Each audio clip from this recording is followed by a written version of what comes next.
there, it's Mrs. Kohli. I hope you're having a great day. You know, it's been a while since I checked in with you, and I thought it might be fun if I showed my class performing another one of our Reader's Theater. Today we're going to be doing Sir Isaac Newton, The World in Motion. And so my students will be learning about some of the laws of motion that explain the forces in nature. And so I think it's really cool that when we can integrate our curriculum. And so that's what we'll be doing today. I hope you enjoy it, and I hope my students come prepared to be great performers. I've got some real actors and actresses this year. I hope you enjoy it. Until next time, bye-bye.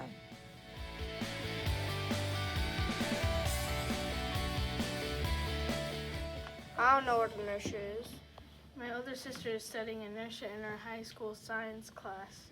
I think it's cool that we're studying the same thing. Definitely, Greg. So tell us what inertia is. Inertia is what Newton's first law of motion is about. It says that an object that is not moving will most likely stay that way. Good. Whereas the scientists say a body at rest tends to remain at rest, and a body in motion tends to remain in motion. Now let's move on to Newton's second law of motion. I want to move on. I have inertia. Funny, Matt. I'm on Matt's side for this one. I'm having trouble connecting this stuff to the real world. One machine trip is exactly what we need. You should come along, Miss Peters.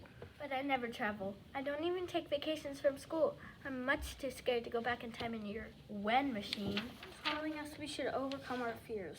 Think how cool it would be to meet Sir Isaac Newton. He told us he was one of the most original thinkers in history.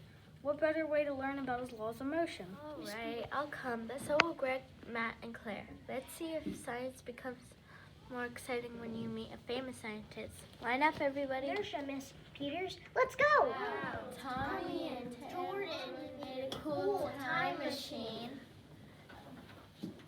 Okay, Tommy, set the one machine for Cambridge, England in 1687. That's when Isaac Newton announced and published his greatest scientific ideas. Seatbelt, Miss Peters. You can close your eyes if you're frightened, but one machine trip only takes a few seconds. Okay, gang, we're off. Now, a few seconds later, here we are in England in 1687. That's Isaac Newton sitting under an apple tree. Watch out for that falling. Ouch! Every time I sit under this tree, an apple falls on my head. Hello there, young people. Do I know you? We're taking a field trip from our school. We thought we'd visit you to learn something about physics. Say, Greg, what's physics? All the kind of science we've been studying. Physics is about the physical law of the universe. Professor Newton, we've been learning about how you're developing new ideas in math and science. I've devoted my whole life to these ideas. Actually, thinking about apples, how they keep hitting me on the head every time I sit under this tree, got me started. The reason is gravity, the same thing that keeps the moon traveling around the Earth and Earth orbiting the sun. In fact, gravity is what keeps the whole universe from flying apart. From one apple to the entire universe, it's all gravity. Isn't physics fascinating? Students aren't so sure, Professor Newton. They think it's boring. Ridiculous! It's physics that explains how the world works. Who wants to hear about my second law of motion? Professor Newton, We all do, especially now that we're getting to see you in person. Young lady, my second law states that force, mass, and acceleration are all related. What could be simpler than that? I don't understand what force and mass and acceleration Into separate components or parts. What is force? Can anyone give me an example? Do you ever have to use force to do something? See how hard you push something? Exactly. Then what do you think mass is? Big something is. I got more mass than Claire because I'm Don't bigger. get confused. Mass with weight. Weight is mass pulled by gravity. If you could climb the highest mountain, you could keep your mass. Your size and your shape wouldn't change, but your weight would be a bit less. The pull of gravity is less. When you have less gravity, you have less weight. Astronauts in spaceship float around in space. Claire, one of the rules of traveling on the wind machine is that we can't talk about things from the future.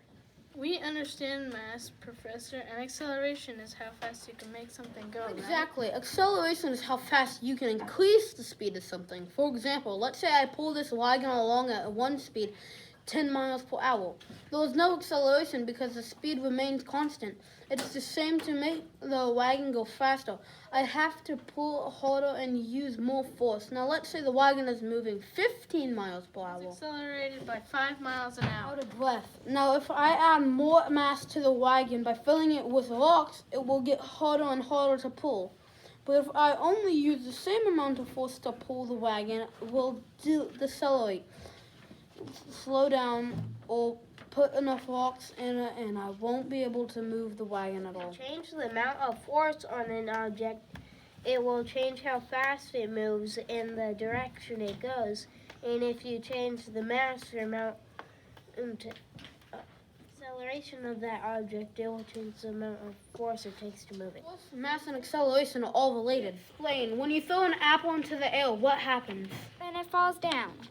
What force makes it go up? Then you make the force. Come down. Where does the force come He from? pulls it back down. Now I get it. Could you please tell us about your third law of motion? We need to get back to school. Is an equal and opposite reaction. For every force creates an equal force in the opposite direction. Oh, I don't get that, Professor Newton.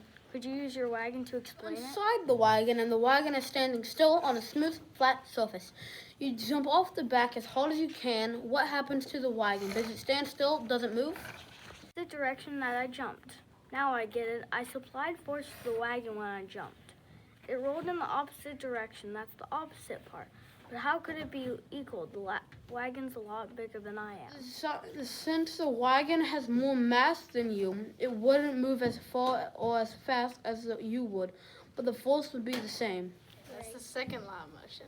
Bill, the physics is truly amazing because it explains how and why things happen in our everyday lives.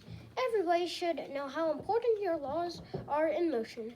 Professor Newton. Yeah, I'm going to sit under that tree and start writing the final version of my laws of motion. I'll wear a helmet, though, in case one of those apples fall on me again.